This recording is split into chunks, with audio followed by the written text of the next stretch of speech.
Fido, as all good Irish stories would start, in the little town of Foynes, which is a wee little small town right on the Shannon Estuary, about a half an hour or so outside of Limerick City.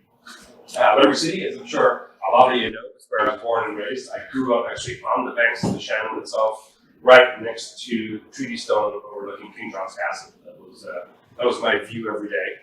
Foynes is about half an hour down the river, so were I to jump on a boat or grab my bicycle and take a quick ride down with the lads, we'd head down Foynes for a bit of crack. It's still there. It's still a very small town. There's a small little pier that juts out onto the estuary itself. On the back side of it would be some extremely fertile farmland, with huge dairy land all around there. So it's a really nice part of the world, and if ever you're there, I heartily recommend stopping up in Foynes for a wee visit. It's a lovely spot, and there is a flying boat museum there. I'll tell you all about flying boats, which have an integral part in this whole history of the Irish coffee, because it was due to the passengers of the flying boats that Irish coffees came to be. The most, I guess, accepted version of the story is that these flying boats, which came into being on the back of an agreement that was made in 1935. It was called the Montreal Agreement. It was made between the United States, Canada, the UK, and what at the time was called the Free State of Ireland. And there was an agreement that said all transatlantic flights had to stop in Ireland on rapid. So whichever way you were flying, you had to stop off in Ireland. The little town of Foynes was picked because, as you know, the west coast of Ireland is rough. It's as the new, I guess, hot topic would be the wild Atlantic way. It's a rough part of the world. The Atlantic meets in first landfall, but the Atlantic meets as it works its way across the Atlantic from the eastern seaboard of the States. And it's a rough, jagged part of the world. Beautiful, gorgeous, my favorite part of the world, but not where you want to be landing a flying boat. So Foynes, which is actually up the Shannon Estuary, on a large, flat, calm, sheltered body of water, proved to be the perfect spot for bringing flying boat down. That agreement allowed, starting in 1937, actually commercial flying boats to start crossing the Atlantic. The route, one way or the other, was basically New York to Newfoundland to Foynes, and then Foynes to Southampton in South England. It was not what we consider today as regular flights. This was a special occasion flight. This was a limited service. It was really for the wealthy, well-to-do industrialists, old wealthy families, politicians, Hollywood stars, and the top elite athletes. So it was a special journey. It was not something that we'd be thinking of us today as just jumping on a regular old flight. It was back and forth. With that said, you can imagine that these folks were being fairly well used to being peppered. And these flights were not a beautiful air-controlled, pressure-controlled airplane that we have today. These were, we're talking in early days of aviation, certainly on a commercial flight. So it was cold up there. It was really cold flying, especially 18 hours total transit time from New York into Southampton. So talking a long, cold journey. I stopped off in Foynes, and as beautiful as Foynes is, and it's a gorgeous part of the world, there's not a lot there. It's a small little town. It was really just a stopping off point for the planes, not necessarily disembarkation point for passengers.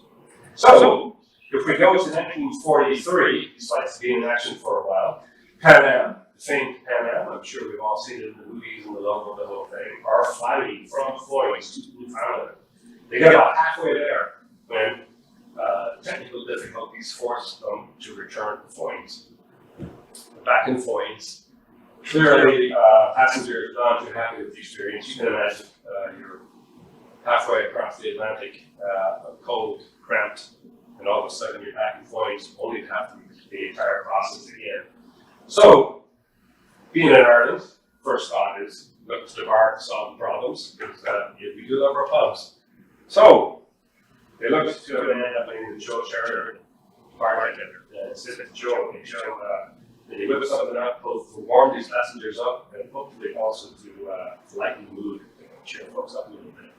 So Joe being a smart man, story goes, realized that the two drinks passengers would typically clamor for coffee, hot coffee, and whiskey. So the man wisely combined both, put them in one glass, and in a nod towards the American palate of the time, put some sugar in there to sweeten it up. The American palate was known to like a little sweeter taste than perhaps what some of the Irish were used to. And top a whole lot with cream. As mentioned before, huge dairy land all around there, no shortage of great dairy.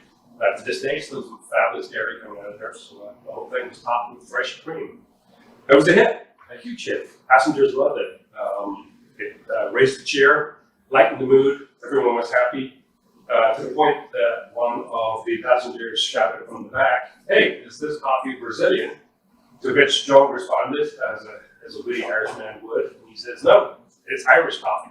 And hence, the legend was born right there in 1943 in Foynes, Irish coffee. The flights continued out of Foynes in flying boats from 43 until they ended in 1945.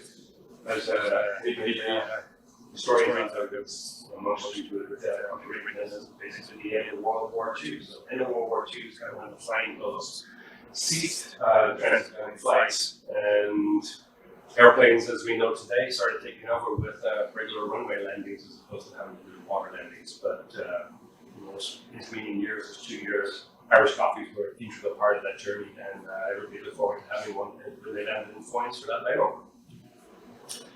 So there you go, Irish coffee, Ireland. But it also came to the States. Again, the common accepted route is that in 1952, in the Buena Vista, San Francisco, the owner, one Jack Cobbler, was talking with a travel writer who had actually traveled to Ireland, had been influenced, and would try an Irish coffee. This gentleman, Stanton Delaplane, was explaining to Jack what the Irish coffee was and how he thought until San Francisco, in their cold, wet summer's day, probably flock to having a warming drink such as an Irish coffee. And they started experimenting with it, and they started trying to recreate the Irish coffee that he had in Foynes. But they couldn't get the cream to flow properly. Couldn't quite figure out what was going on.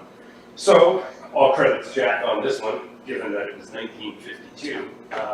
He gets himself to Foynes. He actually flies himself to Foynes and meets Joe Sheridan.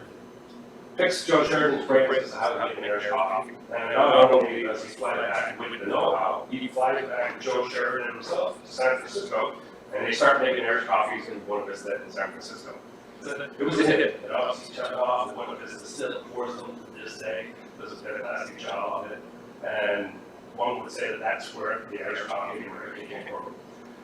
Joe Sheridan himself, while history seems a little unclear whether he actually continued to work with Jack at Buena Vista or just let him stay the keys and coffee starts running, it's unknown. What we do know is that Joe stayed in Northern California, and to this day, his grave can be found in Oakland. So he stayed. He stayed in San Francisco and stayed. So now you have Irish coffee in Europe, Ireland, and you have the Irish coffee in the States.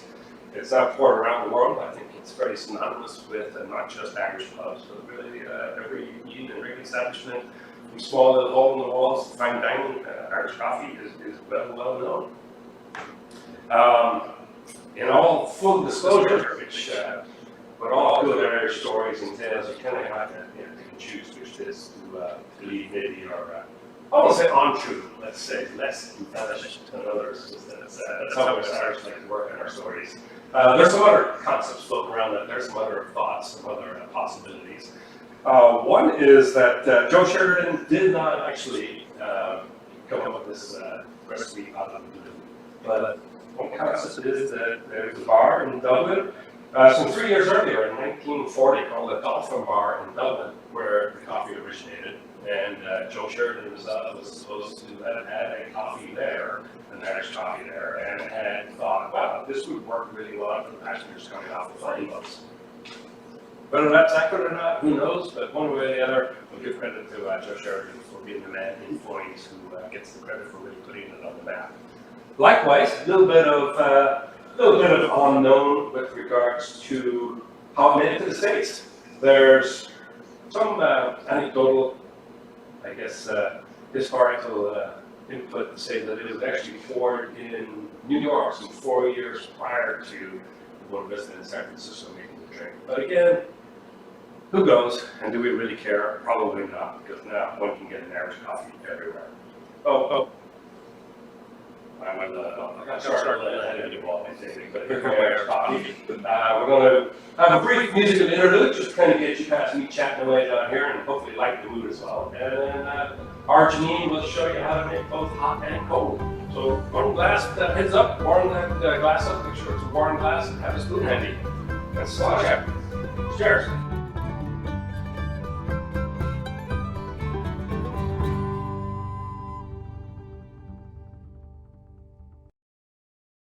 Start over. All right, everyone, thank you for hanging in there. So, as I mentioned before, as David said, we're going to start with the hot Irish coffee. So, you're going to start with your coffee from home. And if you're going to do if you're choosing to do the hot version, you're going to start with your hot coffee that you've heated up, or we'll move on to the iced Irish coffee after that. So, as David mentioned, we primed our glass with hot water. So we dumped that hot water out, and then now we're going to start with our 2 sugar cubes, which would also be equivalent to 2 teaspoons of sugar. So put that into your glass. This is considered a Georgian Irish coffee glass. So the 2 teaspoons of sugar are in there, and you're going to pour over 4 ounces of hot coffee. Your glass full. We are going to muddle your sugar into your glass. So those of you with a spoon from home, you can just use your spoon to muddle this. And after we muddle this, we'll give it a quick stir. But just so you know, this is the only point that you will ever stir your Irish coffee. We do not stir it once the cream's already in there, as some people think. But this is the only time you'll carefully stir your Irish coffee. So we're mixing in the sugar in your 4 ounces. And just so you know, it's going to be 4 ounces of coffee to your 1.5 ounces of whiskey. So if you've got your kit with us from home, you're going to take your 1.5 ounces of Irish whiskey, and we'll pour that into your Georgian glass. There we go. And that leaves us with that much space for your fresh cream. And when you make cream for an Irish coffee, you do not put sugar, so it is purely just cream whipped. The sugar in the Irish coffee that makes it sweet will be the sugar that you started with. You do not mix sugar into the cream. So, if you're going from home, take your whipped cream now, put it right over, and we will carefully put your cream on top of the Irish coffee. And you don't want it to mix, so you can use a spoon right on top. Go. All right. Okay, so there's your cream on top of your Irish coffee. And then we're going to take fresh nutmeg. For those of you from home, we already ground up the nutmeg for you. So you'll just take it straight out of the ramekin that's there for you. For me, I'm going to use grater and nutmeg here. And just sprinkle some nutmeg on top. There we go. You have your hot Irish coffee. This is a traditional Irish coffee served in a traditional Georgian glass. So sláinte, this is the hot version. Sláinte, cheers. Sláinte. Okay, now that we've done the hot version, for those of you who bought the kits, we will also show you how to do an iced version of the Irish coffee. So if we're doing the iced version, you can really use any glass from home. We don't want to use a mug, so stick to a glass. We like to use this I don't know what this would be considered, just a slim glass. A highball glass, there we go. Thank you, David. And so we're starting with the iced Irish coffee. Get your highball glass, and we're gonna just put some ice in there. Instead of the raw sugar like we use with the hot Irish coffee, we are gonna use simple syrup. And if you bought the kits from that you took from home, I gave you a little 2-ounce pour, or to taste. So some people don't like it sweet. You do not have to put the simple syrup. I like sweet, so I'm going to put a little bit of simple syrup in the glass. I'll do about half. Let's do that. Okay. do that. And then opposed to the Irish coffee where we do the coffee first, we're actually going to pour in your Irish whiskey. So let's do that on top of the simple syrup over the ice. There we go. And then on top of that, if you bought the kit, you have your flask of coffee here, fresh brewed coffee. And then we will pour that over. Leave a little bit of room for your fresh cream on top. Here we go. And then take your spoon again, and we're gonna give it just a quick stir. There you go. All right. Take your cream again, and we will pour that right on top. If it'll come out. We whipped it too much. All right. There we go. All right. Put your cream right on top. And then again, with your fresh nutmeg that we already ground for you, I'm gonna ground it fresh here. Grab my nutmeg again. Give it a quick nutmeg on top. There you go. And then this is gonna be your iced version of an Irish coffee. So Sláinte, thank you so much for everyone for tuning in.